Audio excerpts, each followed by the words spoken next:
ஹே hey hi hi hi hi வணக்கம். நான் புடிங்கீஸ் எல்லாம் எப்படி இருக்கீங்க? ஒரு நாள் வீடியோ போடல, வேறு ரொம்ப போரிங்காக இருந்தது, அதான் காலையில் ரெக்கார்ட் பண்ண வந்துட்டேன். இன்றைக்கி நம்ம எதை பற்றி பேச போகிறோன்னா, ஒன்றுமே இல்லை, சும்மா இதை பற்றி பேசுவோமா? சும்மா தானே இருக்கிற கேளாம்.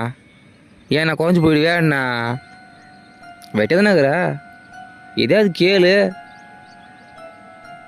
சரி, எதை பற்றி பேசுவோம். இன்றைக்கி எதை பற்றி பேச போகிறோன்னா, பேய், ஸ்பிரிட், விச், ஈவல், டெட், இதை பற்றி பேசுவோம். ஏதாவது நம்ம இன்றைக்கி அதை பற்றி தான் பேச போகிறோம். பேய்னா என்ன? பேய்னா என்னென்னா, ஆத்மா மீன் பேய், பேய் மீன் ஆத்மா. அதாவது கெட்ட ஆத்மா நல்ல ஆத்மான்னு நிறைய ஆப்ஷன் இருக்குது. இப்போ நல்ல கெட்ட மாதிரி இல்லையா, அப்போ நீங்களாம் இல்லையா, அது மாதிரி தான் எல்லாம். சரிங்களா, பைத்தியங்களா? அது மாதிரி தான் கெட்ட ஆத்மா நல்ல ஆத்மா இருக்குது. நம்ம ஏற்கனவே ஒரு வீடியோ பற்றி பேசியிருந்தோம். என்ன அப்படின்னா, ஆத்மான்றது என்ன அப்படின்னா, ஜஸ்ட்டு நான் உடலை இயக்கிற ஒரு சோர்ஸ், தட் இஸ் ஆத்மா. அதாவது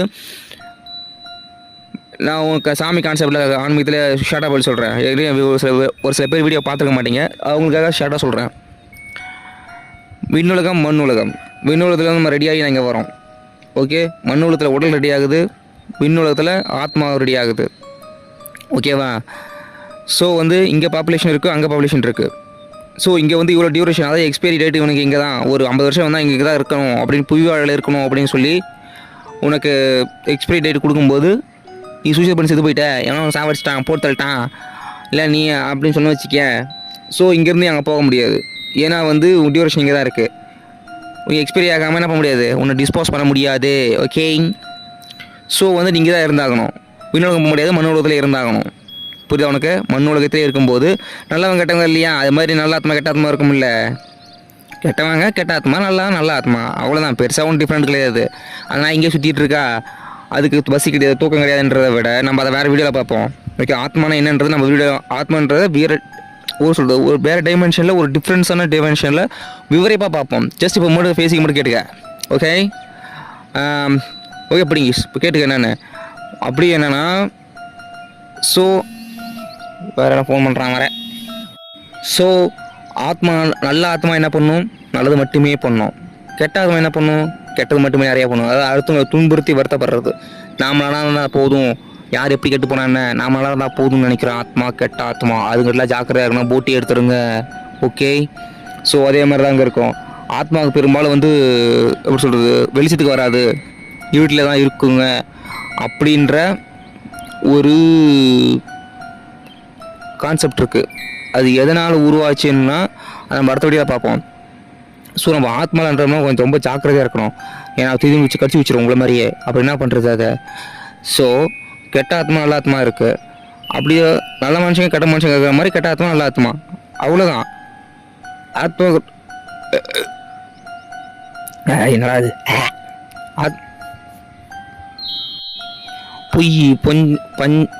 பொய் பொறாமை வஞ்சம் அதுமாதிரி நிறையா வச்சுருக்க மனுஷங்கள்லாம் நிறைய பேர் இருப்பாங்க.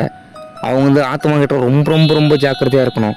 நீ சூசைட் பண்ணி செத்து போயிட்ட அப்படின்னா உனக்கு வேறு வழி இல்லாமல் எங்கேயா சுற்றி கிடப்ப, நாயா போய் சுற்றி கிடப்ப. நாங்கள் நல்லா இருப்போம், ஹாப்பியாக இருப்போம், ஜல் ஜல் ஜல் ஜல் ஜல்னு இருப்போம். அதை பார்க்கறதுக்கு பொறுக்காது கெட்ட ஆத்மாவுக்கு. நல்ல ஆத்மா நல்லவங்க என்ன பண்ணுவாங்க, ஏற்றுப்பாங்க, பொறுத்துப்பாங்க. ஓகே, அடுத்தவங்க சந்தோஷப்படுறத பார்த்து இவங்க சந்தோஷப்படுவாங்க, ஸோ அதனால் ஏற்றுப்பாங்க. கெட்ட ஆத்மா அது மாதிரிலாம் கிடையாது, ரொம்ப கொடுமையாக இருக்கும். அதுக்கு பசி கிடையாது, தூக்கம் கிடையாது, எந்த சந்தோஷமும் இருக்க கிடையாது. அது ஒரு எக்ஸ்பீரியன்ஸ் ஒதுக்கி விட்ட நாய் மாதிரி அது. ஏன்னா உன்னோட சந்தோஷங்கள்லாம் அங்கே மேலே இருக்குது, கீழே உனக்கான அந்த எந்த ஒரு சோர்ஸும் உனக்கு கிடையாது. புரியுதா? அதாவது எந்த ஒரு எப்படி சொல்கிறது, இப்போ மீனை கொண்டு போயிட்டு தரையில் விட்டால் செத்து போவோம், அது தண்ணியில் விட்டால் ஹாப்பியாக வாழும். அது மாதிரி தான் மீனை கொண்டு தரையில் விட முடியுமா, நாமளே தண்ணியில் வாழ முடியுமா? அது மாதிரி தான் அதுவும். அது விண் உலகத்தில் தான் அதுக்கான சோர்ஸ், அதுக்கான இடம். அது எங்கே சந்தோஷமாக வேணுமோ அங்கே இருக்கும். அது எப்படி உருவாக்கப்பட்டிருக்கு, ஒட்டுணி மாதிரி. அடுத்தவங்களோட உடலில் போகும்போது அவங்களோட சுய சந்தோஷங்களை ஏற்றுக்கிட்டு அதுலேருந்து வாழ்கிற மேலே தான் உருவாக்கப்பட்டிருக்கு. ஸோ அப்போது அது இல்லாத போது அதால் எதுவுமே பண்ண முடியாது. அப்படி இருக்கும்போது தனிச்சு விட்ட மாதிரி இருக்கும். ஒரு சில பேர் டிப்ரெஷன், இப்போது பிக் பாஸில் போனால் டிப்ரெஷன் ஆகலையா, வருஷம் 10 நாள் கரெக்டாக இருப்பாங்க, அப்படி இருக்கிறவங்க மாறிடுவாங்க. திரும்ப 2-3 மாதம் அவங்களா இவங்க அப்படின்ற மாதிரி மாறிடுவாங்க. அது மாதிரி ஒரு சில ஆத்மா அவங்க மாறுறதுக்கு வாய்ப்பு இருக்குது. அப்படி இருக்கும்போது ஆத்மா கட்டில் ரொம்ப ஜாக்கிரதையாக இருக்கணும். பிடிங்கி திருத்தணி எதாவது பண்ணிவிட்டு ஓடிடுங்க. ஏன்னா திரும்பி பேய் பிடிச்ச மாதிரி ஆடுறானுவாங்க. பிஎம்சி காரணம் ரொம்ப யோசிச்சு பாருங்கள். நம்ம எங்கே பேசியிருக்கோம், பிரெயின் ஆத்மா ஆக்டிவேட் பண்ணுறது எங்கே இருக்குது, பிரெயினில் தான் இருக்குது. நீ பயந்தா என்ன பண்ணும், ஆத்மா ஆட்கொள்ளுன்னு சொல்லுவாங்க. அது மாதிரி நீ நர்வஸ் ஆகும்போது ஆட்டோமேட்டிக்காக உன் பிரெயினில் இருக்கிற சிஸ்டம் கண்ணாக போகும், ஆட்டோமேட்டிக்காக கண்ட்ரோல்லாம் போகும். ஸோ வந்து ஆத்மா உன்னை ஆட்டோமேட்டிக்காக என்ன பண்ணும், உள்ளே அக்செப்ட் ஆகும். ஸோ உனக்கு ஏகப்பட்ட எல்லா பயத்தையும் கொண்டு வந்து உன்னை ஆக்குபை பண்ண ஆரம்பிக்கும். ஸோ தைரியமாக இருங்க, யாருக்கும் பயப்படாதீங்க. ஆத்மா வந்துச்சுன்னா ஜெய் ஜோசப்பா ஆச்சு என்னடா இது என்ன சொல்லுங்க, ஜீசஸ் அப்படின்னு சொல்லிவிடுங்க. அப்போ என்ன சொல்லுவாங்க, எதாவது சொல்கிறாங்க. நம்ம ஒரு மாதத்தை மட்டும் சொல்லக்கூடாது, பொதுவாக சொல்கிறேன். கலைத்த மாதத்தனே சொல்லிவிடுங்க, இல்லை யாரெல்லாம் சொல்லுங்கள், ஏதாவது ஒன்று இதை பேசி பற்றி விட்ருங்க. பேய்கிட்ட மட்டும் கொஞ்சம் ஜாக்கிரதையாக இருங்க பிடிங்கீஸ். ஓகே, சாவிடா, நீ செத்து போடா, யாரா வேலை பண்ண முடியாது. நீ பாரம் வந்து செத்து போடா, ஊருக்கே பாரமாக இருக்கிற நீ சளியனுங்களா அப்படின்ற மாதிரி நான் சொல்லுவேன் அடிக்கடி. ஆனால் நம்பாதீங்க. செத்து போடா பரதேசனா, செத்து போடா போடா போய் சொன்னா போடா, ஆத்மா தான் இவ்வளோடா போடா, அடுத்த பார்க்கலாம்டா போடா.